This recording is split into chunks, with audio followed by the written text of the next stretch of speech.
So let's talk further. Graphically यहाँ तक बात समझ में आती है। And if I do not want to talk graphically, I want to talk directly, तो फिर दोबारा मैं क्या करूँगा, 7 को लिखूंगा n pi plus minus theta हमेशा की तरह, such that n belongs to any integer and जो थीटा है उसकी वैल्यू 0 से लेकर के पाई के बीच में होनी चाहिए, माइनस का पाई बाय 2 ऑब्वियसली। ठीक है ना। तो ध्यान से देखिए दोस्तों, अब 7 को आप क्या लिख सकते हैं, 2 पाई। 2 पाई क्या होता है, 6.28 समथिंग। तो 2 पाई के अंदर में अगर मैं थीटा ऐड कर रहा हूँ तो क्या मेरा थीटा इस इंटरवल में लाई कर रहा है, आंसर इज यस। तो ध्यान से देखिए, इसका मतलब सीकेंट इनवर्स के अंदर में सीकेंट ऑफ, अब 7 की जगह में 2 पाई प्लस थीटा लिख सकते हैं। ठीक है। अब secant of 2 pi plus theta को देखें, केवल केवल और केवल secant of 2 pi plus theta को देखें, तो क्या बन जाएगा, secant inverse of secant of 2 pi plus theta is nothing but secant of theta. तो secant inverse of secant theta as theta follows this restriction, तो as a result it will be only theta।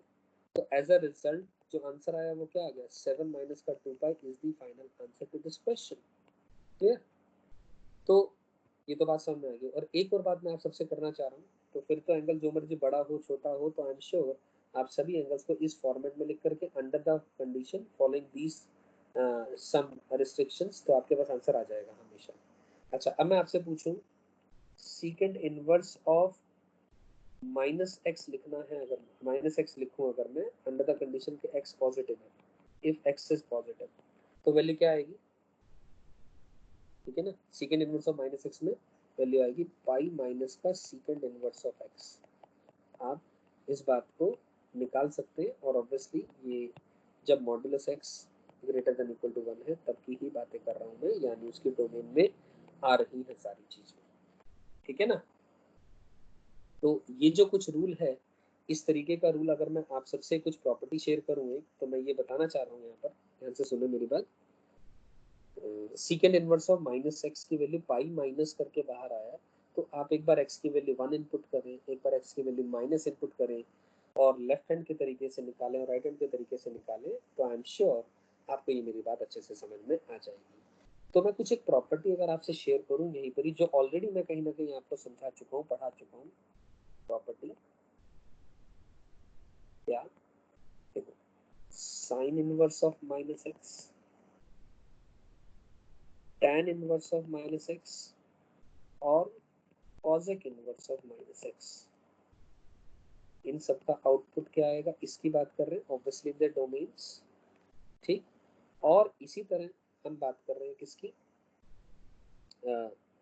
Secant inverse of minus X, cos inverse of minus X, और cot inverse of minus X if X is positive under the permissible domain, for the respective domains की बात कर रहा हूँ मैं, respective domains.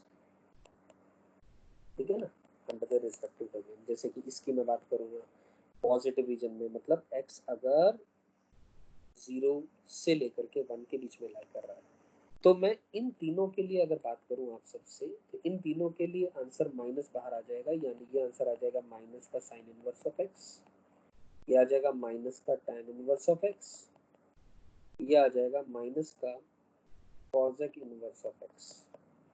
ठीक है, ये तीनों की बात कर रहा हूँ मैं। और अगर मैं इन तीनों की बात करूँ तो ये वैल्यू आएगी पाई माइनस का सीकेंड इनवर्स ऑफ एक्स, ये आएगा पाई माइनस का कॉस इनवर्स ऑफ एक्स, और ये आएगा पाई माइनस का कॉट इनवर्स ऑफ एक्स। ठीक है, अंडर द रिस्पेक्टिव डोमेन्स।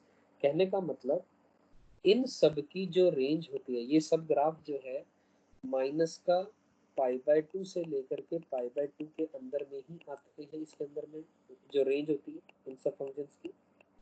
आप ये याद रखने का तरीका रख सकते हैं, इन सबका प्रूफ मैं ऑलरेडी आपको समझा चुका हूँ। ठीक। और ये जो नीचे बचे हुए तीनों फंक्शन है, इन सबकी जो रेंज होती है वो क्लोज 0 से लेकर के क्लोज पाई है, वो अलग बात है, वेर एवर डिफाइंड। ठीक है ना, wherever defined, wherever defined, जहाँ भी उसकी जो भी उसके डोमेन में आ रहा है उसके हिसाब से आंसर आ जाएगा, जहाँ भी एज पर दी फंक्शन। जैसे कि इसके अंदर में ओपन 0 से ओपन पाई आएगा, इसके अंदर में सही लिखा है, और इसी तरह जहाँ 0 से पाई आएगा लेकिन पाई बाय 2 हटा देंगे, तो मतलब आई एम श्योर अगर रेंज में, अगर मतलब जो ट्रिग्नोमेट्रिक इनवर्स फंक्शंस के अंदर में फर्स्ट और थर्ड क्वाड्रेंट, फर्स्ट और फोर्थ क्वाड्रेंट यूज हो रहा है, उन सब में माइनस बाहर आ जाता है, और जिसके अंदर में फर्स्ट और सेकंड क्वाड्रेंट यूज हो रहा है, उन सब में पाई माइनस करके बाहर आएंगी चीजें.